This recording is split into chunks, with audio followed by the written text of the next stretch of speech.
Bonjour, c'est Daphné. Aujourd'hui, je vous montre comment réaliser une coiffure sur cheveux bouclés ou ondulés.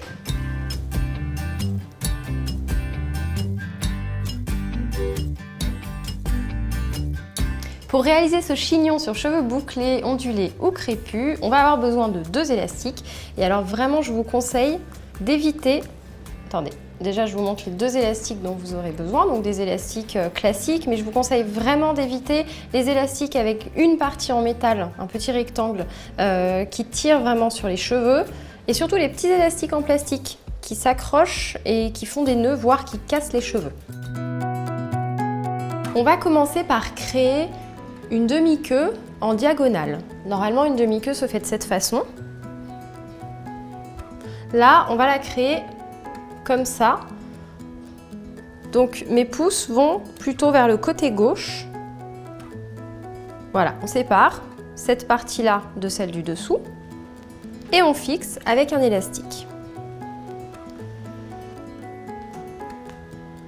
Et je le descends légèrement avant de faire un trou juste au-dessus. Puis je passe les longueurs de ma demi-queue à l'intérieur. C'est la technique de la queue de cheval retournée, donc vous pouvez également faire cette technique en queue de cheval. Et je resserre. Avec ce type d'élastique, il est possible qu'on les voit encore. Moi, j'ai pas des cheveux très épais, du coup c'est vrai qu'on a tendance à les voir encore un petit peu, mais en fait c'est pas très grave, il vous suffira de mettre une épingle après, je vous montrerai à la fin. On va en réaliser une seconde de la même façon, donc toujours un petit peu en diagonale.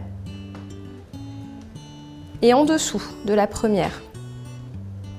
Ce qui fait que vous avez toute cette partie-là qui reste libre. Ça nous servira pour la fin de la tâche. Là, je réalise donc la deuxième demi-queue, je la fixe avec mon élastique.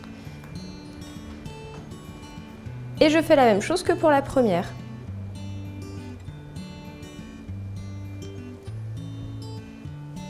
Une fois qu'on a fait les 2 demi-queues, on commence à tirer légèrement sur le dessus pour apporter un côté un peu vaporeux à la coiffure qui va beaucoup mieux avec les cheveux bouclés.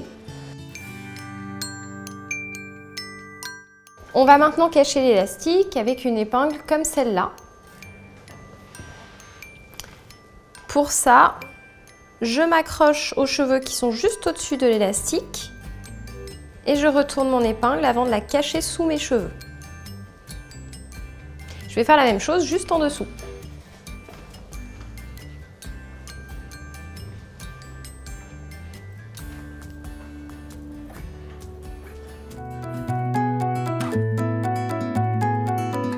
Une fois que vous avez caché les élastiques, l'idée ça va être de relever le volume que vous avez laissé sur le côté, juste en dessous de la dernière demi-queue que vous avez faite.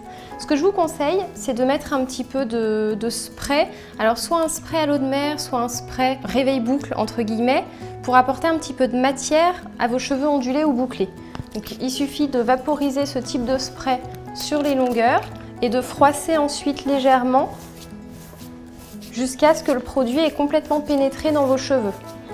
Quand vous avez terminé de vaporiser votre spray, vous pouvez fixer vos longueurs juste en dessous de la dernière demi-queue que vous avez faite. Pour ça, on les remonte et on évite de trop tasser les pointes et donc de les entortiller sur elles-mêmes. Donc voilà le geste à adopter. On place les pointes au-dessus. Et ensuite, vous pouvez fixer avec une grande épingle. Je mets la première sur le côté droit et la seconde sur le côté gauche. Une fois que vous avez réalisé vos demi-queues, que vous avez remonté vos longueurs et que vous les avez fixées à l'aide des grandes épingles, vous pouvez tirer légèrement sur vos ondulations ou vos boucles pour libérer un petit peu le volume de votre nature de cheveux parce que c'est ça qui est intéressant quand on a les cheveux bouclés, ondulés. En tout cas, c'est un petit peu dommage de tout écraser. Du coup, on tire légèrement et ensuite, on va peaufiner les dernières petites mèches qu'il nous reste à l'aide des petites épingles, celles-ci.